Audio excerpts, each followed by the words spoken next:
Hello, everyone. Welcome to GNU according to CD, that is Government of National Unity. So, guys, the Department of Home Affairs recently dropped an update. Basically, this is not an update they were willing to kind of like drop. It emanates from the what do you call this? The organizers of Miss Universe Nigeria organized, I think, the CEO of this particular pageant in Nigeria by the name of Guy Moray Bruce. Sounds very white to me. But anyways, let's go on.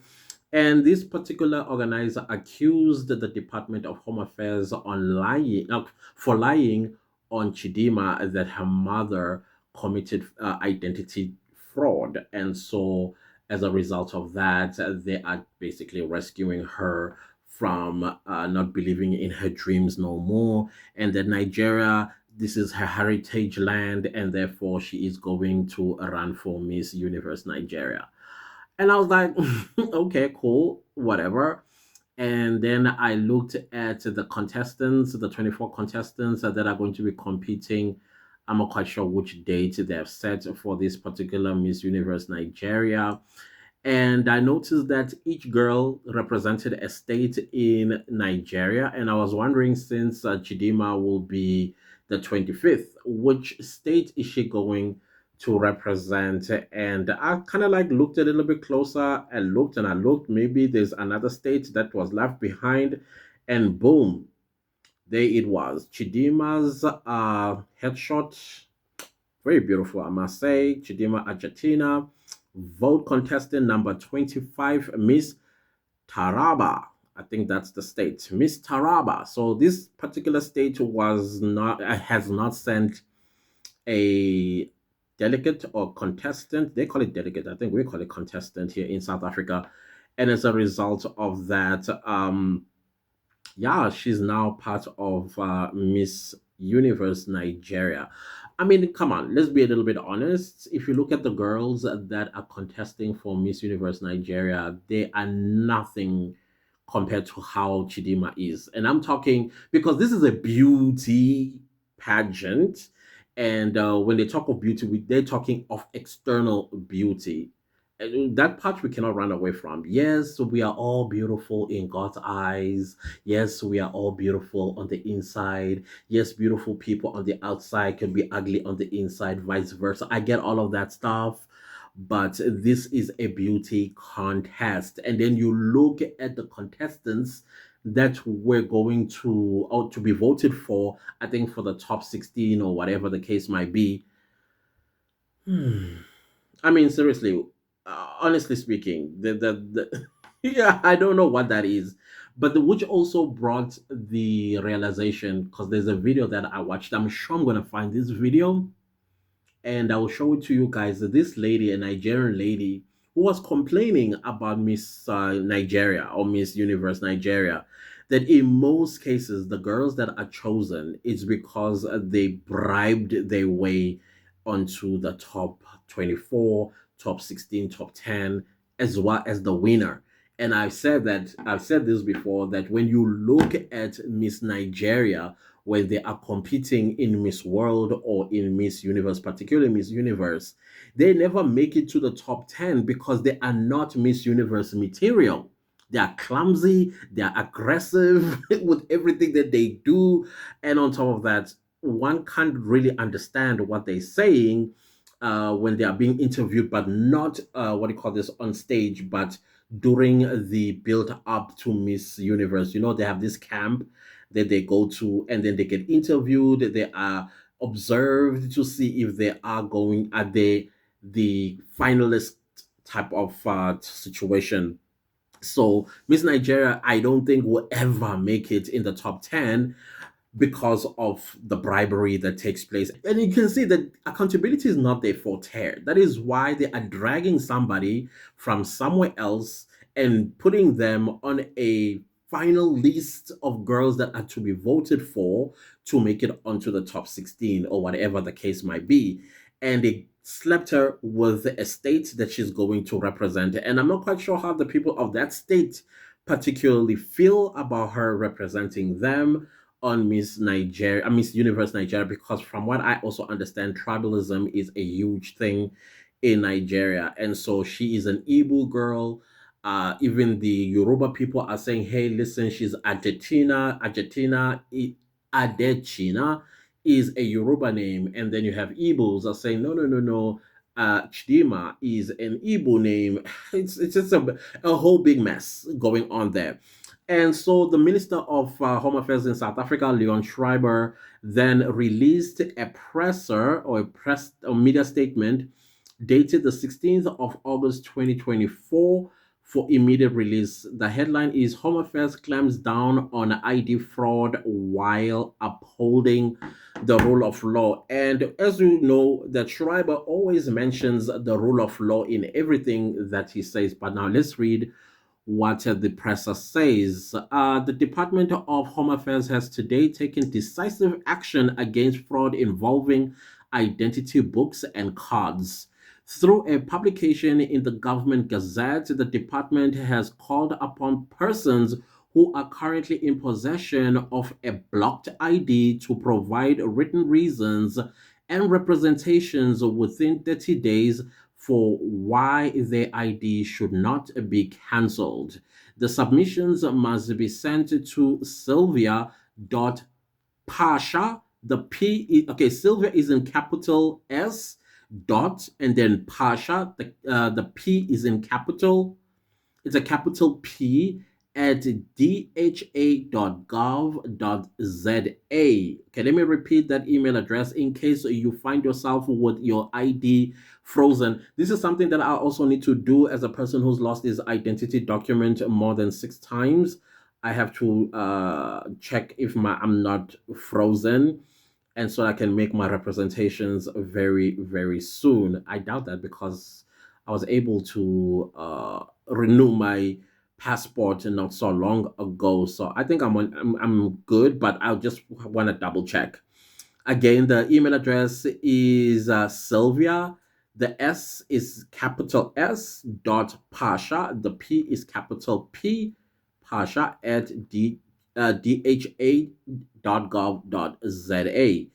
And the statement continues to say the department will also undertake a sustained social media advertising campaign to provide the public with an opportunity to make representations. Through this move, Home Affairs aims to both resolve the decade old issue of wrongfully blocked IDs while reducing the number of fraudulent documents in circulation. Some of the IDs were originally blocked as far back as 2005 for a range of reasons, including because the biometric system flagged the documents as duplicates held by illegal immigrants or because the ID holder had passed away. By providing the public with the opportunity to make representations, the department intends to end the inconvenience caused by the block to holders of legitimate IDs while canceling IDs held by unauthorized persons. Woo-hoo. I, the Popeyes shall dance. I'm telling you, if you are a foreign national and you are listening to this video and you know how you got your ID, you are as good as when you arrived in South Africa because your bank accounts, you name it, all are going to be frozen and forfeited to the state because you would have gained all those things unlawfully. If you have a house, you have a car, you have accounts, whoa, you deserve it. The gazetting of this may okay, let's start this again. The gazetting of this measure is also in furtherance of compliance with a court order handed down earlier this year, which requires the department to undertake a fair administrative process to differentiate between IDs that have been wrongfully blocked and IDs that represent genuine security threat. I remember this particular court order. I think it happened just a month ago, if not 2 months ago. So yeah, it's not earlier this year. It's just very, very recent. The Minister of Home Affairs, Dr. Leon Schreiber, said, "I encourage members of the public to make use of this opportunity to ensure that we conduct a just and equitable process to unblock IDs that have been wrongfully blocked. At the same time, the gazetting of these decisive measures underscores our commitment to clamp down on fraud and to move with urgency to resolve long-standing challenges while upholding the rule of law. Please find the link to the Gazette below. I am going to link all of this in this video so that those of you who may think or suspect that you're one of those people that may actually at the end of the day get blocked and your ID cancelled, because I feel like every South African should basically check and double check if the IDs are still valid. I think the best place to go is your bank or your bank. Yeah, I think your bank is the best place to go where you'll be able to see that you are all right or not all right. What the other place that you can check? Go to Home Affairs itself. By the way, you have to make an appointment with Home Affairs these days. You can't just rock up at Home Affairs and say, "Hi, I'm here to." You have to make an appointment. Go there, check your things, if you are still okay. Other than that, there's a there was another Nigerian. Of course, they don't know how our systems work in South Africa. By the way, South Africa has the best systems, and I'm talking administrative systems with government. Your ID number is linked with every system in South Africa. The moment you are pronounced dead, your ID also goes red. That means you are deceased. So now these Nigerians like, yeah, you guys are saying Chidima's mother stole somebody's ID. What if somebody sold her the ID of a dead person? If it was of a dead person, trust me, our administration would have quickly flagged it as a ID that belongs to a dead person. It's not like all the other African countries where you can literally use a dead person's ID to go vote or to do other things without being detected. Not in this country, not in South Africa. Everything gets frozen, and we even have the master of the high court if the person that is deceased had assets, so you get yourself appointed as an executor for that person's late estate, and it's a long lengthy process which could take years even, because we have to wait for other people that may want to contest the executorship of whoever the master of the high court has appointed as the executor.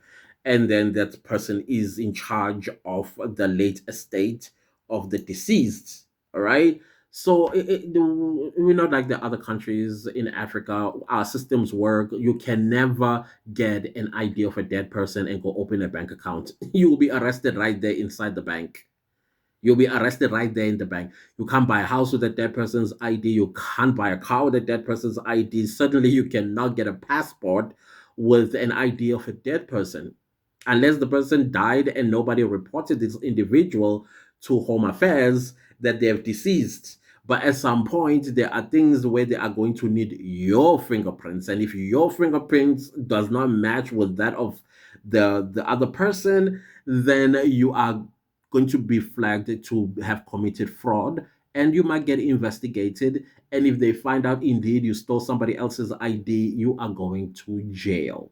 That's just how it works here in South Africa. So all this excuse and this lack of accountability, people coming up with all kinds of excuses from Nigerian side where they say, "What if this lady sold Chidima's mother her ID?" What? That doesn't happen here, because that person understands that if I sold my ID, but then again, you can understand that this is a criminal mind that is asking this question, because that's all they know.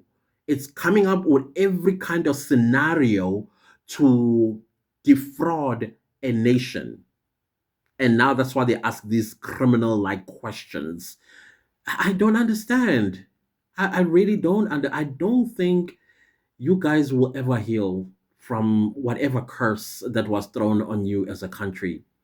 I have no idea how this curse is going to get dispelled, if you have to say that way.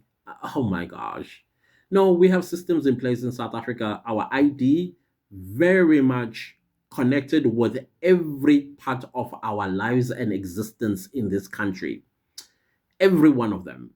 So you cannot skip one and then be accepted in the other without first your ID linked with Home Affairs, because that's where they go to. I don't know. Maybe that is why I feel like I need to go back and get myself checked, run my fingerprints in the Home Affairs system, and check if everything is still okay. Because I've lost 6 IDs before because I was a very careless person. I would lose. I mean, I'm still a clumsy person, I must be honest. If I go on a holiday or maybe I'm going for a conference, I stay in a hotel, I always forget something important behind. If it's not my charger, my whole entire cell phone, if it's not my cell phone, it's going to be something else that is important. And then I have to call the hotel lobby and ask them to leave the stuff in what lost and found or courier them to me. So I'm still a clumsy person, unfortunately. So I've lost 6 IDs thus far in my life, and I think I feel like I have to make sure that I double check if I'm still good. But other than that, I think it's important for every South African. Please, if you are listening to this video and a South African citizen, go to your bank as soon as possible. Run your fingerprints there. I know Capitec, in most cases, they are fingerprinting before you access your account for them to double check. I don't know. Just do whatever you need to do to double check if your ID is not duplicated. Because if it is duplicated and you did not make representations, your ID is going to be cancelled within 30 days, as the Minister of Home Affairs has said. So please take this seriously. Consider this as a public announcement as well on my side to assist South Africans. And I'm so glad finally somebody is doing something. The ANC has really killed our country, unfortunately. I must say it. I don't care how you feel or how sentimental you feel about the ANC. They've damaged our country. And these illegals, they know that the ANC will not do anything to them. And here we are today. We are now have to fight for our lives. Have to fight for our lives, literally.